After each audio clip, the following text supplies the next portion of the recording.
Hey guys, Rick Stone here from the website Our Stony Acres. Welcome to our YouTube channel. If you haven't already, please make sure you subscribe, and while you're at it, click that notification bell so that you get notice when we release new videos, which is several times a month, and we love talking to people about gardening and teaching you more about it, so make sure you subscribe.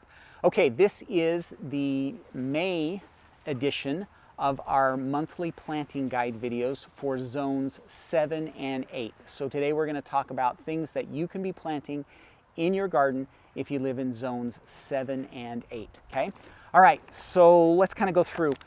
You guys are zone 7 and 8, you're nice and warm, you should be past your frost date by now, and so everything that we're going to talk about today are pretty much warm season crops.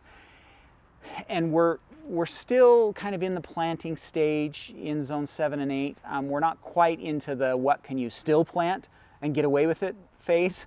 You can still, you know, everything that we're going to talk about today, you can solidly plant and get a good harvest. So again, warm season crops is what we're talking about here now, because you guys are past your last frost date, and so we're looking at no more cool season, no more broccoli, no more cabbage, not really lettuce or any of the greens. Those things are cool season crops, and we're now focusing on warm season, highly productive crops for your summertime, okay? All right, so here we go. Things that you can plant in May if you live in zones 7 and 8. First off, we have sweet potatoes. So plenty of time for you to still get sweet potatoes in. And so if you've got slips growing, get those in the garden. You've got, you know, plenty of time for you to harvest those. Tomatoes and peppers, both of those could still go in May. You may already have some in, but you can definitely plant more for sure during the month of May. All of your winter squashes, so pumpkins, butternut squash, spaghetti squash, banana squash. In fact, if you're looking for pumpkins, if you're like wanting jack-o'-lantern type pumpkins, mid-May is probably about the best time for you to plant those, because that'll get them ready and mature, and they'll be about ready to be out the door for Halloween, okay?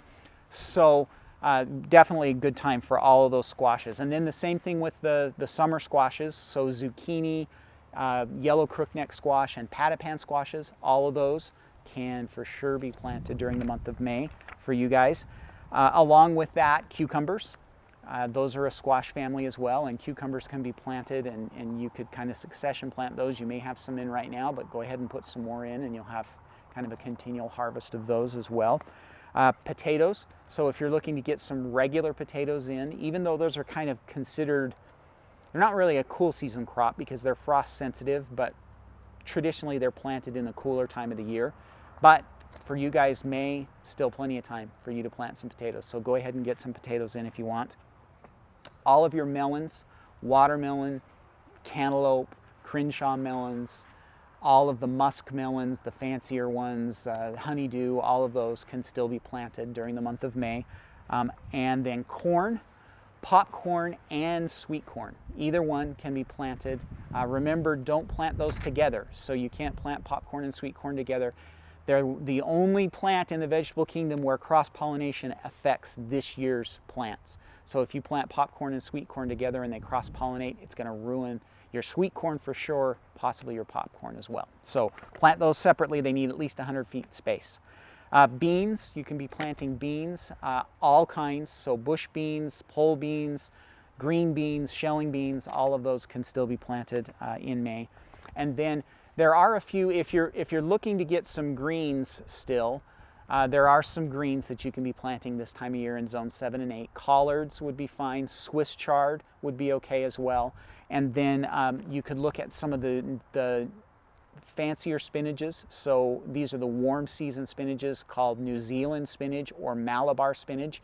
Technically, they're not spinach. They taste a little bit different and they look a little bit different, but they call them spinaches for some reason. So both of those are warm season crops that you could be planting right now.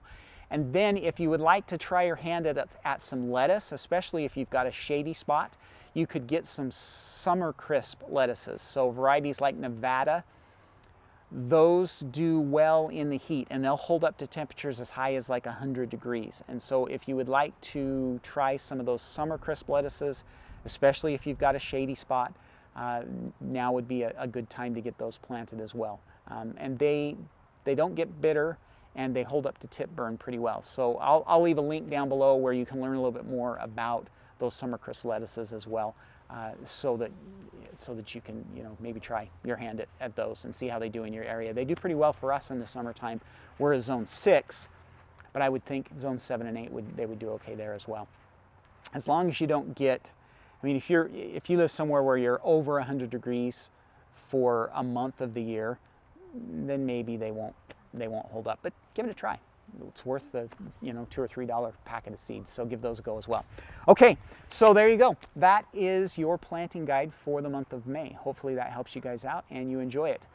So that's all I have for you. Make sure that you subscribe to my YouTube channel. If you like this video, please give it a thumbs up. If I missed something, please leave it down in the description below and I'll make sure to highlight that. So if there's anything that you normally plant, oh, I know one that I forgot, okra. You can be planting okra this month too, so I apologize, I totally forgot about that one. So okra can definitely go in May. Okay, one thing that I did want to mention before we go is the Gardening Academy. I wanted to talk just really quickly to you about the Gardening Academy, which is our monthly membership service where we have a weekly workshop or Q&A session or planting guide or, you know, interviews. We have something weekly that happens that helps you become a better gardener.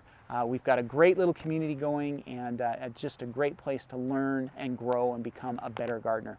And again, that's called the Gardening Academy. I'd really love you to go check it out and learn a little bit more about it. It's open for people to enroll right now, so if you click down below in the link, it'll take you out to the page where you can learn a lot more about the Gardening Academy. So I would love to have you join. That is down below. Okay, that is all I have for you for this week, and hopefully you enjoyed this video. Everybody have a great week. Happy gardening.